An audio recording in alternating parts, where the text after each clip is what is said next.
In a land gilded with gold but shadowed by tyranny, the cries of a captive nation rose toward the heavens. Egypt, mighty, magnificent, and merciless, was about to witness the greatest divine intervention in human history. This is not merely a story of plagues and seas. It is the revelation of a God who disrupts empires, redefines destiny, and reveals his supremacy over the powers of men. Clapperboard Chapter 1: The Chains of Egypt. For 100 years, for centuries beneath the merciless gaze of the Egyptian sun, generation after generation, the children of Israel bent their backs beneath the yoke of bondage. A people once honored in Egypt because of Joseph, the dreamer who saved a nation from famine, had become the forgotten builders of another man's glory. Their hands shaped the empire, but their names were buried in its dust. Their sweat built the monuments that pierced the heavens, yet not one stone bore their remembrance. They built cities they could never inhabit. They constructed palaces whose marble floors would never feel their footsteps. They raised monuments to kings who called themselves gods. And as they toiled, their children grew up learning not hope, but survival. The empire of Egypt glittered with wealth, but it was built on the backs of the weary, on the bones of the broken, on the silent suffering of a people whose prayers rose like incense to a God who seemed distant, but was closer than they ever imagined. For every cry in the brick pits echoed in eternity. Every groan beneath the lash was recorded in heaven's memory. Every tear that fell upon the dust of Goshen became a seed of deliverance, watered by faith unseen, and destined to bloom into freedom. They were enslaved by men, but chosen by God, forgotten by Pharaoh, but never forsaken by the one who rules all kings. Their chains were heavy, but their covenant was heavier still. The oppression of the Israelites was not merely political, it was spiritual. Egypt was more than a nation. It was a system, a civilization built upon the illusion of control, fueled by pride, and sustained by the worship of false gods. It was a kingdom that bowed to the Nile, that deified the sun, that clothed its kings in divinity, and in doing so, declared war against the true and living God. Pharaoh sat upon his golden throne believing himself immortal. He called himself the son of Ra, the embodiment of divine order, the voice of gods who could not speak. And yet, the higher he ascended in pride, the deeper his nation sank into spiritual decay. Egypt's greatness became its blindness. Its wealth became its weakness. Its arrogance became its undoing. For the God of the Hebrews was not impressed by monuments, nor intimidated by kings. He does not dwell in temples built by human hands, nor is his power measured by the size of an empire.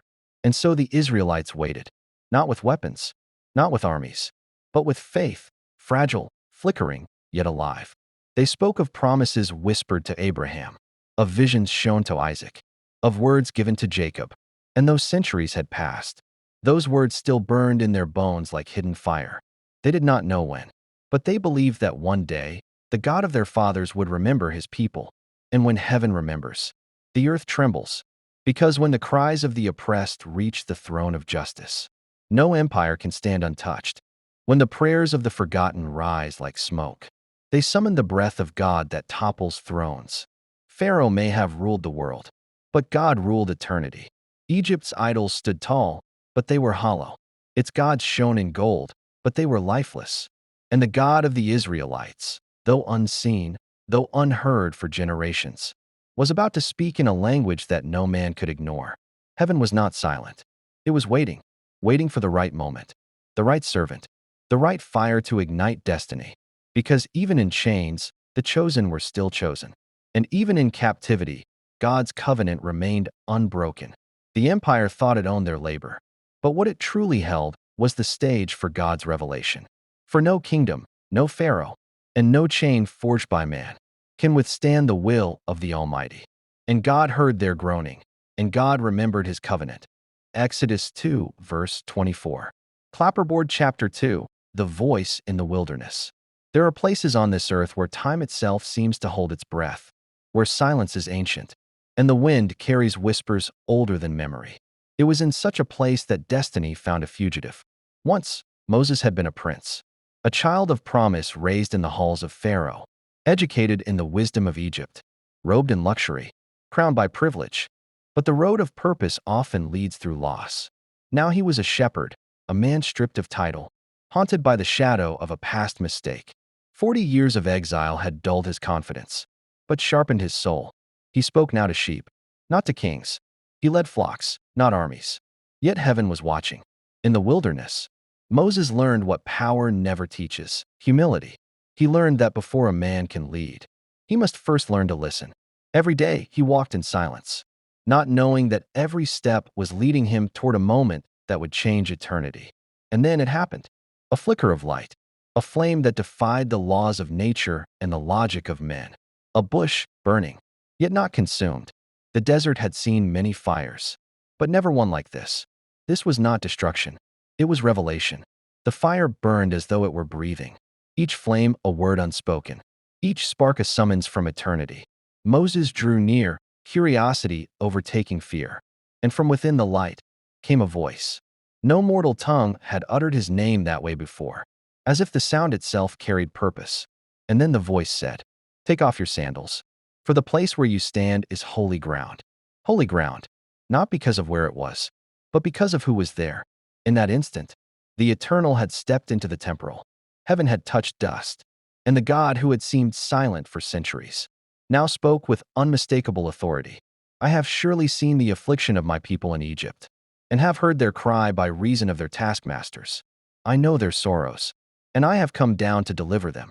400 years of silence, broken in a single sentence. For centuries of tears, answered by the fire of compassion.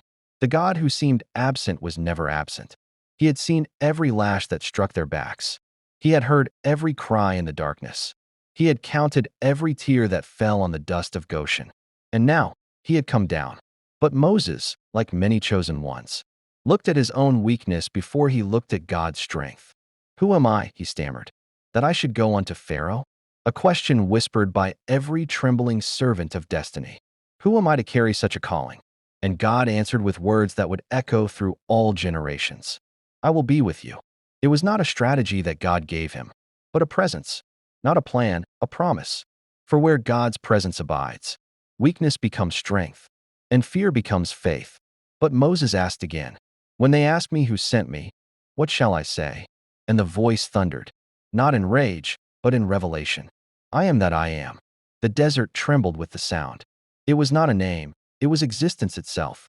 I am, the uncaused cause, the breath before creation, the one who was, who is, and who will always be. This was not a deity among gods. This was being itself. Life, power, presence, eternity. From that fire, a covenant was ignited. From that moment, the tides of history began to shift. The shepherd of sheep was now the shepherd of souls. The same hands that once fled Egypt would soon hold the rod that parted seas. Moses descended the mountain, no longer merely a man, but a message. The wilderness that had once been his prison had become his altar. The silence that once condemned him had become the voice of calling. He walked back toward the land that once rejected him, carrying not vengeance, but divine commission. For the battle ahead was no mere struggle between two men. It was the collision of two kingdoms. Truth against tyranny, faith against empire, creator against creation. And the voice that had thundered from the bush would soon echo in the halls of Pharaoh. The wilderness had spoken, and the world was about to tremble. When God speaks, even the wilderness listens. Chapter 3. The 10 Judgments of God. The Nile, Egypt's lifeblood. It carried trade, nourished crops, and fed the empire. It was worshipped as a god, revered as a giver of life. Yet the God of Israel would speak through it, turning water into blood, a crimson warning to the world. This was no act of chaos, no coincidence of nature. It was a declaration. I alone am the Lord. There is none beside me. The Egyptians had worshipped the Nile. Their temples had bowed to it. Their rituals had honored it. Yet what men elevate as divine can be overturned in a single night. Next, God challenged the sun itself. Ra, the god of day, once adored above all, now yielded to divine command. Day became night. Darkness blanketed the land. The brightness of Egypt was no match for the light of heaven. Pharaoh had called himself divine. He had seated himself as the equal of gods. But even kingship, draped in gold and arrogance, falls before the hand of the Almighty. What the world called natural disasters were in truth divine proclamations. Frogs filled the cities. Flies darkened the skies. Lice crept over every living thing. Livestock died. Boils broke out upon the skin. Each plague was a message. Each moment of suffering a sermon. No empire built on pride can outlast the sovereignty of God. And yet, Pharaoh resisted. His heart hardened again and again. It is a warning to all who wield power without humility. He who refuses to bow before God will fall beneath him. God's judgments were not arbitrary. They were precise. They were measured. And they were unmistakable. Through each plague, God displayed his majesty, his justice, and his mercy. He was not cruel, but sovereign. Every trial for the Egyptians was a lesson for Pharaoh, and every miracle for the Israelites was preparation for their journey into freedom. And yet, Pharaoh refused to humble himself. He hardened his heart, believing that human power could defy the divine. Hubris blinds the soul. Pride blinds the mind. And no throne, no army, no empire can resist the hand of the Almighty. Through these judgments, God was preparing his people. Every trial, every miracle, every confrontation was shaping their courage, their trust, their obedience. The world witnessed disaster, but Israel witnessed purpose. The plagues were not vengeance alone. They were revelation, a proclamation that God reigns over every river, every sun, every throne. Power without submission is pride without protection. Even Pharaoh, seated on gold, was powerless against the sovereignty of heaven. And yet, Pharaoh's stubbornness foreshadowed a greater truth. He who resists God's will brings only destruction upon himself. The plagues were not the end, but the prelude to liberation. No empire built on arrogance endures. No throne resists divine justice. And even when men harden their hearts, God's plan marches onward, unstoppable and eternal. For by a strong hand the Lord brought you out of Egypt, out of the house of bondage. Exodus 13 verse 9. Chapter 4. The night of the Passover. There are nights that pass and are forgotten, and there are nights that divide history in two. This was such a night, the night of the Passover, a night when eternity stepped into human time, and judgment walked through the corridors of a kingdom that thought itself divine. For months, Egypt had been shaken by plagues. Its rivers bled, its skies darkened, its land swarmed and trembled. Yet Pharaoh's heart remained stone, unyielding, proud, convinced that no God could match his crown. But the patience of heaven has a limit, and mercy, when refused, becomes the doorway of judgment. In that midnight hour, the children of Israel waited, not with weapons, but with faith. Each family prepared a lamb, spotless and pure. Each father took a branch of hyssop, dipped it in blood, and traced a mark upon the doorway of his home, a crimson boundary between death and life. Outside, the air was heavy, too still, too aware. Every heartbeat echoed like a drum of destiny. Inside, the Israelites ate in haste. Robes tied, staffs ready, shoes strapped for the journey. They tasted bitter herbs, the flavor of the years they had suffered. They broke unleavened bread, the bread of quick departures, the bread of promises about to unfold. Then, silence deepened, and death began to walk. An unseen shadow moved through the streets of Egypt, passing door by door, searching for blood upon the lintel. Where the blood was found, the shadow paused, looked once, and passed over. Where it was not, it entered. And there, in that moment, the gods of Egypt were silenced. Their temples stood powerless. Their idols did not speak. From palace to prison, from the heir of Pharaoh to the child of the field hand, death claimed the firstborn of the land. The empire that boasted of immortality was brought to its knees. The ruler who called himself a god could not save his own blood. The cry of Pharaoh joined the cry of his people, and Egypt, the unbreakable, broke. But in the homes of the Hebrews, silence. No screams, no mourning. Only the steady breath of those covered by the covenant. For the mark on their doors was more than paint. It was promise. The blood that gleamed beneath their torches spoke louder than their fear. It said, "You are mine." That crimson sign was not merely protection. It was prophecy. It pointed forward, across centuries, to another lamb, to another night, to another deliverance, when blood would again mark wood, and death would once more pass over all who believed. At dawn, the sun rose upon a nation in mourning. The smell of incense mixed with tears, and Pharaoh, broken by grief, sent for Moses. The king who had said, "Who is the Lord, that I should obey him?" now whispered the words of surrender. "Rise, take your people, go, and bless me also." And so, beneath the same sun that had once witnessed their oppression, the children of Israel stepped into freedom, not as fugitives, but as the chosen. 400 years of bondage ended in one night, a night when blood spoke louder than empires, and obedience triumphed over pride. From that moment, every generation of Israel would remember, deliverance does not come from the sword, nor from the strength of men, but from the faith that acts upon God's word. The Passover became a feast of remembrance, a rhythm of redemption repeating through time, a story retold, a covenant renewed, a testimony that the God who judges also saves. And as the morning light touched their faces, they knew that the same blood that shielded them would one day shield the world.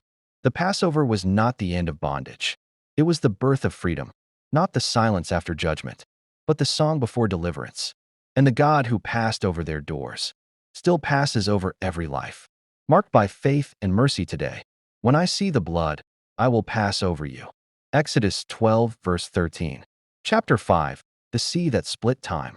After centuries of bondage, the children of Israel were finally free. They ran toward destiny, hearts pounding with hope, feet carrying the weight of generations who had cried for deliverance. But even freedom carried danger. Behind them thundered the army of Pharaoh. Chariots flashed like fire on the horizon. Their eyes burned with vengeance, their hearts deaf to mercy, and before them, an unyielding sea. Fear whispered, "It is the end." Logic whispered, "Turn back, there is no escape." Reason whispered, "Drown." But faith whispered louder, "This is the beginning." Moses raised his staff, not in pride, not in defiance of reason, but in obedience to the one who commands the winds, the waters, the very universe. And then the impossible happened. The waters obeyed.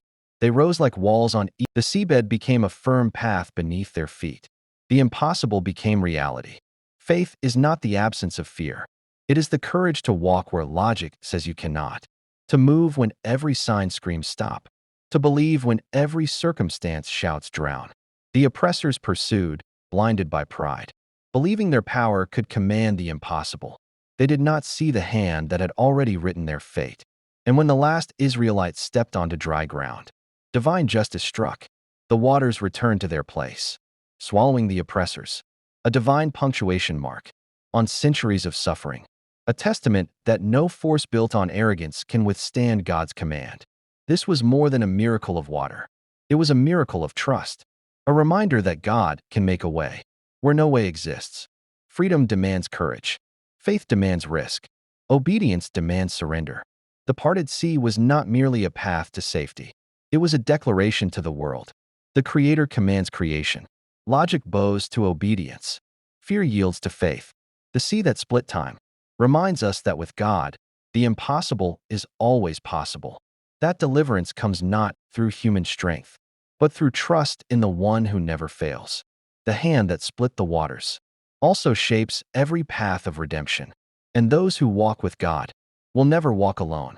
The Lord went before them by day in a pillar of cloud to lead them along the way, and by night in a pillar of fire to give them light. Exodus 13, verse 21. Chapter 6, the wilderness within. Freedom had been granted, yet the soul of the nation still trembled beneath invisible chains. The Israelites had escaped the whips of Egypt, but not the weight of Egypt that lingered in their minds. They were free in body, yet captive in thought, delivered by the hand of God, yet still doubting the heart of God. The wilderness stretched before them, vast, merciless, silent. It was a place between deliverance and destiny, between what had been promised and what was yet to be proven. To human eyes, it was barren, a land of thirst and emptiness.